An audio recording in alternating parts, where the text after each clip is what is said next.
एक जंगल में सब कुछ शांत था। पेड़ हिले बिना खड़े थे, नदियां धीरे धीरे बह रही थीं और सभी जानवर अपनी अपनी दुनिया में खुश थे। लेकिन जंगल के एक कोने में रहता था एक घमंडी और बदतमीज शेर जिसका नाम था शेरू। शेरू सबसे अलग था। उसे लगता था कि वह जंगल का असली राजा है और बाकी सब जानवर उसके नौकर हैं। वह हर दिन किसी न किसी पर चिल्लाता, कभी बंदर के केले छीन लेता, कभी हिरण का पानी गिरा देता और कभी कभी तो छोटी चिड़ियों के घोंसले भी गिरा देता, सिर्फ इसलिए क्योंकि उसे मजा आता था। सभी जानवर शेरू से डरते थे, कोई कुछ नहीं बोल सकता था। एक दिन जंगल में एक नया मेहमान आया, एक छोटी सी हल्की भूरी चिड़िया जिसका नाम था तितली। तितली बाहर से आई थी और जंगल में सबसे मिलने गई। लेकिन जब उसने शेरू को देखा तो वह हैरान रह गई कि ये जानवर इतना घमंडी क्यों है। उसने बंदर से पूछा कि ये हमेशा ऐसा ही करता है क्या? तो बंदर ने कहा, हाँ, हम तो कुछ नहीं कर सकते। तितली ने सोचा कि अगर जंगल में सभी दोस्ती से रहते हैं तो एक ही जानवर सभी पर राज क्यों करे। उसने योजना बनाई कि वह शेरू को उसकी ही गलतियों का एहसास दिलाएगी। अगले दिन शेरू ने तितली से कहा, तू बाहर से आई है इसलिए जंगल के नियम नहीं जानती, मुझे सलाम कर और चलती बन। लेकिन तितली मुस्कुराई और बोली, मैं किसी से डरती नहीं, सच की हमेशा जीत होती है। शेरू हंस पड़ा और बोला, चिड़िया मुझे डरा रही है। लेकिन जंगल में एक पुरानी कहावत थी, जो सबसे छोटा होता है कभी कभी सबसे बड़ा सबक सिखा देता है। अगले कुछ दिन तितली ने शेरू के पीछे पीछे रहकर उसकी हर बुराई का जवाब एक अच्छे काम से देना शुरू किया। अगर शेरू ने पानी गिराया तो तितली किसी और जानवर के लिए नया पानी लाती। अगर शेरू ने केले चुराए तो तितली और केले लाकर बंदर को देती।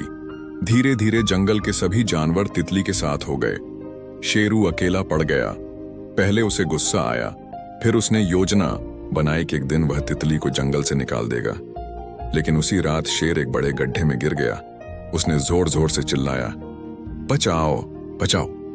लेकिन कोई जानवर उसकी मदद को नहीं आया। सभी ने सोचा कि यही सही समय है उसे उसकी बुराइयों का एहसास दिलाने का। लेकिन तितली ने कहा कि हम बुराई का जवाब बुराई से नहीं देते। सभी को लेकर गड्ढे के पास गई।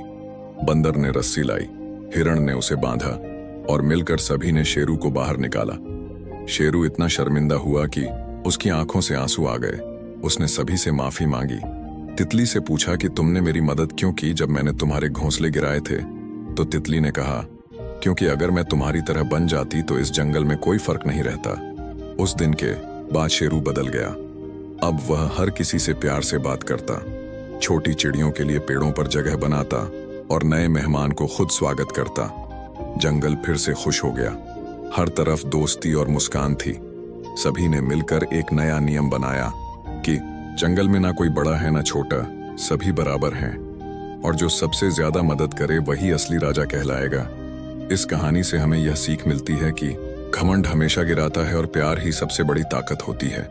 अगर आप भी कभी किसी को नीचा समझो तो याद रखना कि हर किसी में एक छोटी सी ताकत होती है जो दुनिया बदल सकती है। और अगर आप अच्छे काम करते हो तो दुनिया कभी भी आपका साथ नहीं छोड़ेगी। शेरू और तितली की दोस्ती अब सभी के लिए मिसाल थी और जंगल में रोज नए नए जानवर आते और उन्हें वही कहानी सुनाई जाती, जिससे वह सीख सकें कि सभी में एक बराबरी होती है। ना कोई जानवर छोटा ना बड़ा, ना कोई इंसान बुरा ना भला, सभी एक जैसे हैं जब तक उनके दिल में इंसानियत जिंदा है। और ये कहानी एक ऐसे जंगल की है जो आज भी कहीं ना कहीं जिंदा है। बस देखने के लिए नजर चाहिए, समझने के लिए दिल चाहिए और बदलने के लिए सिर्फ एक छोटी तितली जैसी हिम्मत चाहिए जो घमंड के शेर को भी बदल सकती है।